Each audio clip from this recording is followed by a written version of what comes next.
Fala máquina, Igor aqui. É o seguinte, no vídeo de hoje vou ler um caso clínico aqui com vocês para a gente fazer uma análise desse caso, beleza? Vamos lá, acompanhe aqui comigo esse caso. Uma idosa de 70 anos é transferida de uma casa de repouso para o serviço de emergência por apresentar febre e falta de ar. Então, febre e falta de ar aqui seriam as queixas da paciente, as queixas principais. Segundo relata sua filha, a paciente está com tosse produtiva há 2 dias e hoje começou a sentir mais falta de ar e tornar-se menos responsiva. Ou seja, tenho aqui um sintoma associado, né? Essa tosse produtiva há 2 dias. Então tem um período curto aqui de evolução e o caso nos mostra que houve uma piora do quadro nesses últimos 2 dias. Ou seja, o paciente está evoluindo mal, inclusive com uma responsividade menor do que o basal, do que o habitual. A história médica pregressa da paciente é significativa para diabetes mellito, hipertensão e colesterol alto, né? Pressão alta e diabetes padrão, né? A gente tem que investigar sempre no paciente, inclusive de forma objetiva. E não só perguntar de forma subjetiva, né? Você tem algum problema de saúde? Mas apontar para pressão alta e diabetes, né? Você tem pressão alta, tem diabetes, né? Questionar de forma objetiva é importante pelo grau de prevalência dessas comorbidades, né? E aqui o caso continua. Seus sinais vitais incluem temperatura de 38,9, frequência cardíaca de 104, febre, taquicardia e pressão arterial de 130/85, né? Pressão arterial ok. Frequência respiratória de 28 incursões por minuto. Uma frequência respiratória ali já algo elevada, acima do fisiológico certamente. Saturação de oxigênio ao ar ambiente de 91%, com 96% com 3 litros minuto de oxigênio suplementar via cânula nasal. Então, algumas observações aqui desse trecho, né? Observa aqui paciente taquicárdica, 104, pouco, e febril, né? Uma coisa importante a gente lembrar aqui que o paciente idoso, né, é um paciente que em muitas ocasiões, quando a gente está diante de uma suspeita de infecção, seja, né, de ordem pulmonar, né, seja cutânea, seja em qualquer parte do corpo, é um paciente que muitas vezes ele não se manifesta com febre, ele não se manifesta com hipertermia. Isso não pode nos enganar durante o atendimento de um paciente concreto, né, do seguinte modo: não é porque um paciente idoso ele não está com febre, eu vou afastar a possibilidade de uma patologia inflamatória infecciosa, beleza? É muito comum que esse paciente não apresente febre e eu não vou afastar essa possibilidade, eu não vou excluir essa possibilidade diante disso, tá? Um outro detalhe aqui interessante é o seguinte: o caso aqui já me dá que a paciente tem 91% de saturação de O2 em ar ambiente e vai para 96 quando começa ali 3 litros por minuto de O2. Qual que é a análise que a gente deve fazer, né, de modo inclusive crítico aqui aos casos de prova, aos casos clínicos, né, previamente prontos ali, que não se baseiam nas perguntas que a gente eventualmente faz e nas condutas que a gente eventualmente deveria tomar diante de um paciente concreto? Bom, aqui no caso ele já está te apontando, né, que foi tomada uma determinada conduta. Acontece que na vida real, diante de um paciente de verdade, é você quem precisa ter o conhecimento, é você que precisa ter a proatividade, tomar uma determinada ação, um determinado movimento de pensar, poxa, 91% de O2, será que eu devo ou não começar a suplementar O2 para essa paciente? O fato dessa paciente estar saturando, né, em ambiente, o fato dessa paciente ter uma frequência respiratória elevada, ter uma taquidispneia, será que vai influenciar no modo como eu vou conduzir inicialmente essa paciente? Pertanto, é nisso que a gente deve estar atento quando a gente está estudando, né, baseado em casos que já estão prontos. Perceba que as perguntas diante de uma queixa sou eu quem devo fazer, a caracterização de um sintoma guia sou eu quem deve fazer, né? Então a gente tem que estar atento quando a gente estiver estudando dessa forma aqui, para tentar sempre lembrar, poxa, o caso já veio pronto, as condutas já foram tomadas aqui, mas na vida real, eu que vou precisar fazer as perguntas, sou eu quem vai precisar tomar as condutas, beleza? Só para a gente estar atento nesses detalhes. Vamos lá, o caso segue. Ao exame, ela está desperta, mas responde lentamente as perguntas. O que significa isso? Bom, o paciente ela tem um nível de consciência, né, de certo modo ainda preservado, né? A paciente ela ainda interage, né, com o examinador, mas você observa que, pelo que está sendo descrito aqui no caso, há um nível de consciência pior do que o basal. Há um nível de consciência, né, parcialmente comprometido, beleza? E a gente precisa ter uma malícia de observar isso diante de um paciente concreto também, né? Eu preciso saber e eu preciso investigar com o próprio paciente ou com um acompanhante, no caso aqui de um paciente idoso, é comum que tenha um acompanhante por perto, qual que era o basal desse paciente. Eu devo sempre comparar o status, né, cognitivo, o status neurológico dessa paciente diante de mim, comparando com o seu basal. Por quê? Pode ser que a paciente chegou, a paciente está interagindo mal, interagindo pouco, paciente não responsiva. Pode ser que esse seja de fato o basal da paciente. Pode ser que é um paciente, né, com sequela de um AVC, né, e o basal desse paciente já há 1, 2, 3 anos já seja esse. Então eu preciso ter esse comparativo ali e a família me ajuda muito nesse momento. Bom, quando a família disser, não, a paciente ela está muito quietinha, ela está conversando pouco, né? Ela está interagindo pouco, de uns tempos para cá ela não está comendo, ela não está abrindo os olhos e ela costuma abrir, ela está conversando menos. Isso tudo são sinais para mim, são informações relevantes para mim que me apontam para um lugar onde a paciente de fato ela tem uma piora do seu status neurológico quando eu comparo com o basal dessa paciente. Beleza? Isso aí vai variar, claro, de um paciente para o outro. E aí segue o caso aqui, né? Sua filha relata que ela costuma estar mais alerta do que está agora. Tá vendo? A família, né, o acompanhante aqui nos dando informações relevantes. A gente sempre deve levar em consideração, né? É comum você encontrar pessoas que meio que ou ridicularizam ou debocham um pouco, porque a filha é muito queixosa, né? Uma família muito chata e tal. Fique atento nesses relatos da família que costumam nos ajudar bastante. A pele da paciente está ressecada e quente ao toque. Bom, ressecada talvez seja um sinal de desidratação, ou porque a paciente não está ingerindo líquido, né? Lembra que a paciente é idosa, ou por conta da própria infecção, né? A gente está sendo levado aqui para um lugar, né, onde a gente presume que há uma infecção associada aqui. Taquicárdica, febril, etc. Beleza? E quente ao toque. Bom, febre, né? Eu toco o paciente com o dorso da mão e eu tenho uma ideia se esse paciente ele tem uma hipertermia ou não. Isso me ajuda bastante, né? Com o dorso da mão, isso aqui seria um sinal clínico aqui no exame físico, no toque, na palpação, que corroboraria a ideia da febre dessa paciente, a informação de que essa paciente estava febril.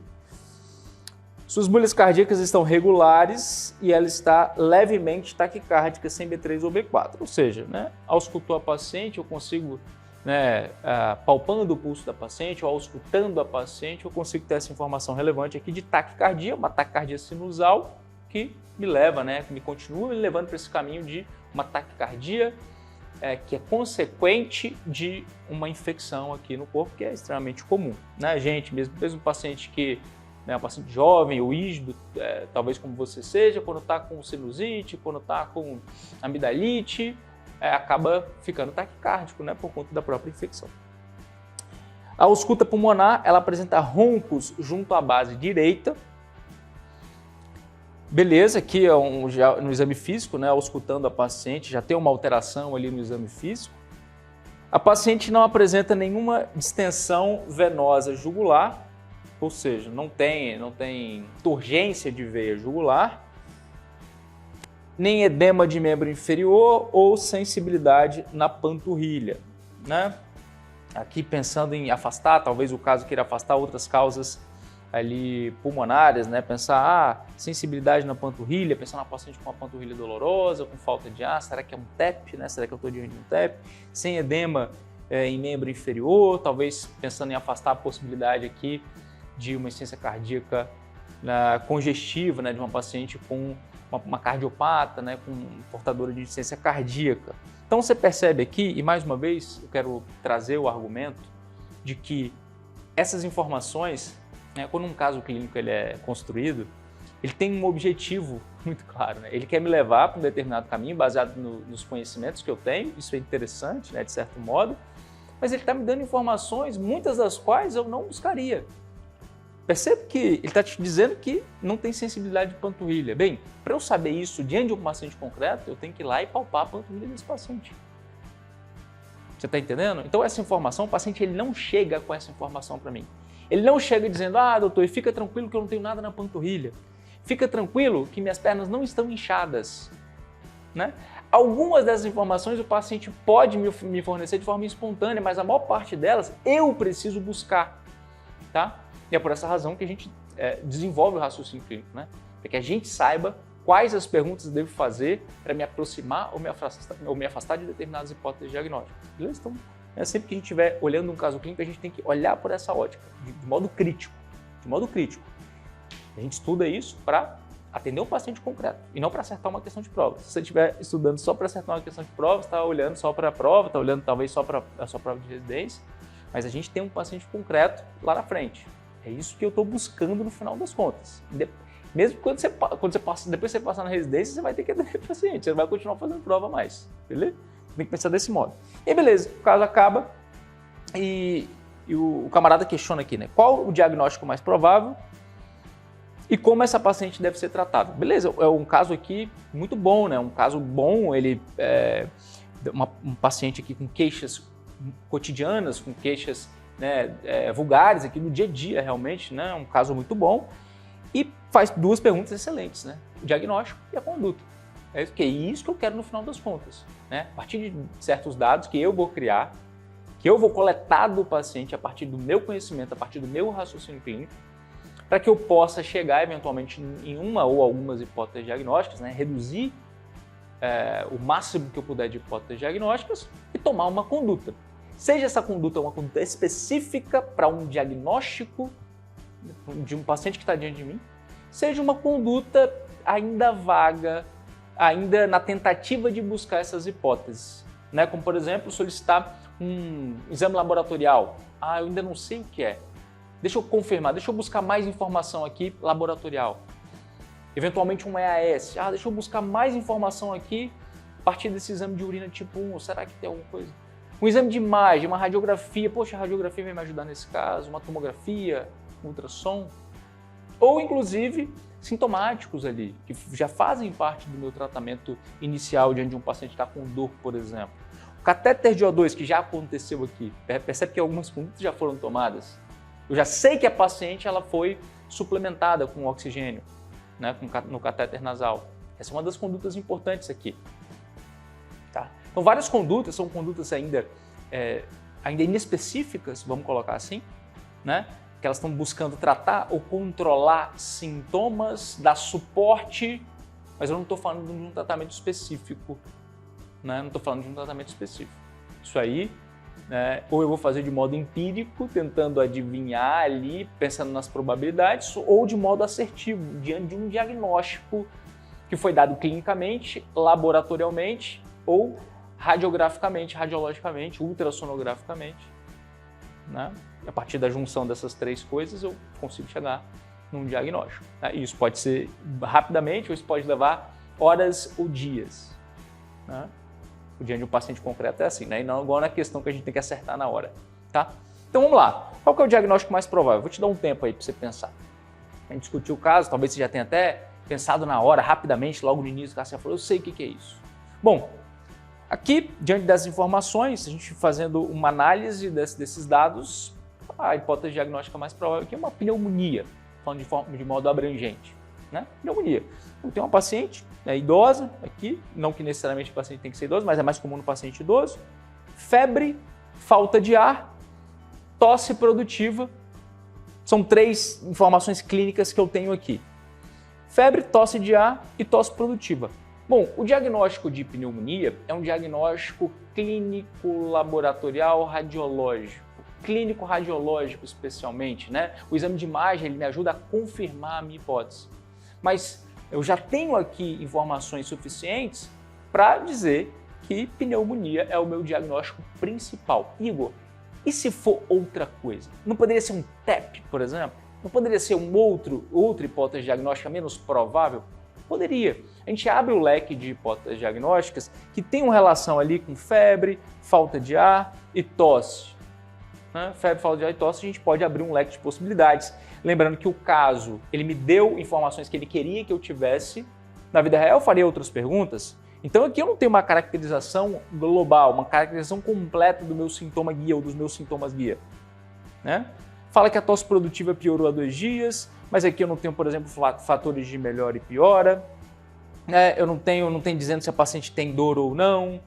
Não tem dizendo aqui exatamente a intensidade dessa falta de ar, se é uma ortopneia ou não, se está relacionado com mobilidade ou não, com movimento ou não. Ou seja, sempre há a possibilidade, através da semiologia, de investigar mais a fundo as queixas que meu paciente apresenta. A gente tem que lembrar disso. Então tem algumas informações aqui, que é a informação que o caso quer que eu tenha, tá? Então esse caso ele está nos levando, está nos empurrando para esse diagnóstico de pneumonia. Agora, um porém aqui, ou um detalhe aqui. Quando a gente está falando de pneumonia, a gente pode pensar numa pneumonia mais comum, na pneumonia da comunidade, quando um paciente está em casa, rígido, e adquire essa pneumonia ali na comunidade, que é o mais comum. A gente pode ter um paciente com uma pneumonia hospitalar. Eu tenho um paciente que está internado numa UTI ou na enfermaria há mais de 24 horas, há mais de 2 dias, ele começa a apresentar sintomas, sinais clínicos de uma pneumonia. Então, eu estou diante da suspeita de uma pneumonia hospitalar. Isso, inclusive, é relevante para mim, tanto do ponto de vista de germes e, consequentemente, do ponto de vista de tratamento de antibiótico terapia. Tá? E no caso dessa paciente aqui, observa o detalhe no começo do caso, não sei se você estava atento a isso. A paciente de 70 anos é transferida de uma casa de repouso para o serviço de emergência. Tá? Então a gente está falando aqui da possibilidade mais forte de uma pneumonia, seja em casa, que tem ali uma assistência de uma enfermeira que está ali sempre trocando curativos há bastante tempo, porque essa paciente tem uma úlcera de decúbito, como a gente fala, ou uma lesão, uma úlcera nos pés, no calcâneo, uma úlcera de pressão em outras topografias que não a topografia sacral, uma paciente que recebe antibiótico terapia por conta de uma osteomielite, meses, mesmo que em casa, uma paciente em regime de quimioterapia, ou, como nesse caso, uma paciente que mora numa casa de repouso, ou seja, está também sujeita à mesma rotina, vamos colocar assim, de uma paciente que não está exatamente numa casa de repouso, mas que está ali recebendo cuidados de saúde. Então, a gente pode colocar aqui de forma... se você disser para mim, pneumonia, tá certo. Mas se você disser para mim, pneumonia relacionada a cuidado de saúde, você está mais certo ainda. Vamos colocar assim, tá? E a segunda pergunta aqui, como essa paciente deve ser tratada? Bom, essa pergunta é uma pergunta ampla e é assim que a gente deve encarar a conduta, o tratamento de um paciente que está diante de mim num pronto-socorro, por exemplo. Porque não basta eu dizer aqui, deve ser tratado com antibiótico e acabou o caso. Não, tem uma série de movimentos, uma série de ações que eu devo tomar diante de uma paciente que está ali na minha frente no pronto-socorro. Bom, primeira pergunta, vou mandar para casa ou vou internar? Se eu for internar, na enfermaria ou na UTI? Uma conduta já foi tomada aqui, catéter de O2. Bom, essa suplementação de O2, que deveria ser uma das condutas que eu deveria pensar em tomar, devo ou não suplementar com O2? Suplementei com O2, paciente respondeu desse modo, 91% para 96%. Tá bom? Eu devo mudar do catéter nasal para uma macro, VNI? Essa paciente ela tem indicação de intubação, orotraqueal ou não? São esses questionamentos que eu devo fazer o tempo todo. Outro detalhe importante, eu devo prosseguir com a investigação, ou seja, precisa de propedêutica laboratorial, exame de sangue, quais exames de sangue eu devo solicitar, precisa de exame de imagem, eu preciso fazer alguma medicação agora no pronto-socorro? E por fim, pensando numa pneumonia, eu devo utilizar antibiótico terapia agora?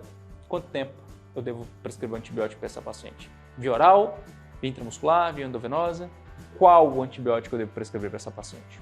Tá? Então, são perguntas, questionamentos importantes para que a gente não fique preso nesse modelo de caso clínico pensando na resposta de uma prova. Porque a pergunta poderia ser, qual o germe e qual o antibiótico você passaria para essa paciente? Qual é o germe mais provável e qual o antibiótico, o melhor antibiótico para essa paciente? Pronto, você responde e você não sabe fazer nenhuma das outras coisas, tá?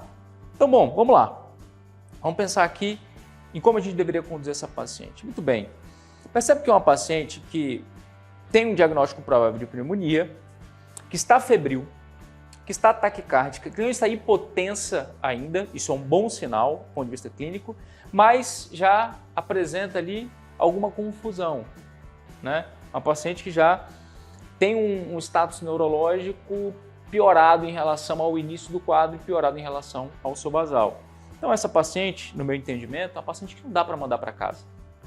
Não dá para mandar para casa. Paciente idosa, paciente com a responsividade comprometida, taquicárdica, febril, né? Você poderia, mas Igor, mas ela não está hipotensa, ela não está chocada. Bom, tudo bem, então talvez a gente consiga internar essa paciente numa enfermaria, ela não precisa ir direto para a UTI, não vou precisar, né, começar a droga vasoativa, mas lembra que é uma paciente que está com a pele, cadê? Ele escreve aqui, ó, ela está com a pele ressecada, a paciente está ressecada. Bom, sinal aqui de desidratação. Então, eu preciso fazer algum volume. Só que um volume, como que eu vou fazer volume para essa paciente idosa? Com parcimônia, com tranquilidade, com calma, né? Aos poucos. Eu não vou pegar, botar um sorão de 1000, ligar aberto e sair fora. Eu tenho que observar essa paciente de perto. Eu tenho que observar como que essa paciente responde. Tem que auscultar essa paciente. Lembra que é uma paciente hipertensa? A princípio, ela não tem nenhuma alteração ali pulmonar para a gente pensar no edema agudo, para a gente pensar na insuficiência cardíaca congestiva. Mas eu tenho que monitorar essa paciente clinicamente. Ausculta a paciente. Por enquanto só tem um ronco, né, que reforça a minha ideia do meu diagnóstico de pneumonia. Mas eu não tenho, né, não tenho essa paciente crepitando aqui. Então eu vou mais seguro para hidratar, para fazer expansão volêmica, mas sempre acompanhando, principalmente diante de um paciente idoso, e especialmente também diante de um paciente cardiopata, de um paciente portador de insuficiência cardíaca, seja lá por qual etiologia for, tá? Então, ficar atento em relação à expansão volêmica dessa paciente, acompanhar de perto. Lembra que, bom, eu preciso coletar uma hemocultura dessa paciente antes de começar a antibiótico terapia. Estou partindo do pressuposto que eu estou diante de uma sepse aqui, uma possibilidade de uma sepse, né? Se a gente for analisar aqui o Quick-Sulfa, essa paciente ela tem pressão arterial normal, mas ela tem um nível de responsividade reduzido, tá? Então eu tenho esse comprometimento aqui do ponto de vista neurológico. E além disso, do ponto de vista respiratório, eu tenho um ataque cardíaco, eu tenho uma taquipneia, tá? Independente se você quer ou não usar o Quick-Sulfa aqui, eu tenho dados clínicos relevantes aqui para mostrar que essa paciente, pô, ela não está legal. Não é uma paciente de 30 anos, que não está com falta de ar, só que está com uma tosse produtiva e febre que eu consigo passar um antibiótico, está com uma pneumonia na comunidade, eu passo um antibiótico e mando para casa por via oral. E manda essa paciente voltar se tiver alguma complicação, beleza? Então é uma paciente que eu vou certamente acompanhar mais de perto. Então interno, vou hidratar essa paciente, vou coletar exames laboratoriais, dentre eles especialmente hemocultura, pensando na golden hour aqui da sepse. Quanto antes eu começar a tratar esse paciente, melhor é o prognóstico da paciente, para que eu possa logo então iniciar antibiótico terapia, tá? E qual antibiótico que eu vou iniciar? De modo bem simples aqui. Se fosse um paciente rígido, né, se fosse um paciente que está com, como a gente falou, com tosse produtiva, febre, paciente de 20 e poucos anos de idade, não tem nenhuma manifestação relevante, está com um pouco de taquicardia ali, mas não está com uma dispneia relevante, não está com muita falta de ar, que nem precisa de suplementação com O2, que não está desaturando, prescrevo antibiótico, prescrevo uma azitromicina, um amoxiclavulanato, via oral, 7 a 10 dias para casa e vou reavaliar essa paciente depois, né? E vou orientar essa paciente a voltar se tiver algum sinal de alarme, se tiver uma piora aqui. Paciente idosa, recomendável aqui, pensando nos germes mais prováveis e pensando na possibilidade de uma bactéria, de um germe multiresistente, né? Multifármaco resistente, eu preciso já entrar com um antibiótico com um espectro maior, né? O que a gente vai utilizar aqui, mais comumente, é uma quinolona de 4ª geração, né? Uma levofloxacin, por exemplo. Então eu começo levofloxacin para essa paciente e vou observar, se tiver necessidade, saiu o resultado da hemocultura, né? Eu preciso né, ampliar o espectro. O paciente piorou na enfermaria, precisa ir para UTI, não está melhorando, está piorando. Bom, vamos entrar com mero e vanco e ampliar o espectro dessa antibiótica terapia. A paciente é marça e assim por diante. Beleza? Isso eu vou levar em consideração. Mas inicialmente, empiricamente, eu posso começar com levofloxacin para essa paciente, tá? Em relação à via aérea, a princípio não há indicação de via aérea avançada, né? A paciente melhorou com a suplementação de O2 no catéter nasal, está com 96%, então saturando bem, eventualmente aqui no caso não fala, mas eventualmente até melhorou essa dispneia que ela vinha sentindo, então respondeu bem a princípio, então vou acompanhar essa paciente de perto em relação à via aérea, a princípio não há necessidade, tá? E uma radiografia de tórax, né? Um exame de imagem, pode ser uma tomografia?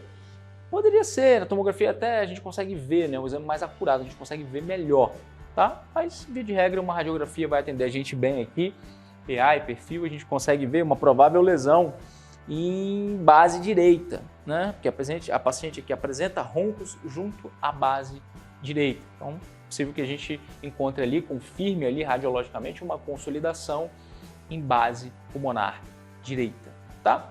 E, de um modo muito simples, a gente fazendo uma análise crítica ao caso, que é o grande objetivo nosso, buscando um diagnóstico e buscando condutas diante de um paciente concreto, beleza? Inicialmente eu vou tratar esse paciente ali na emergência, vou coletar os exames, fazer a expansão volêmica ali, começar um antibiótico logo no pronto-socorro assim que possível, assim que eu coletar as hemoculturas, e depois com calma, estabilizando a paciente, eu posso encaminhá-la para uma enfermaria ou posso encaminhá-la para UTI, se for o caso. Beleza? É isso aí, meus jovens. Espero que vocês tenham gostado desse caso. Se você curtiu, deixa um like aqui, se inscreve no canal, ativa as notificações e eu te vejo no próximo vídeo.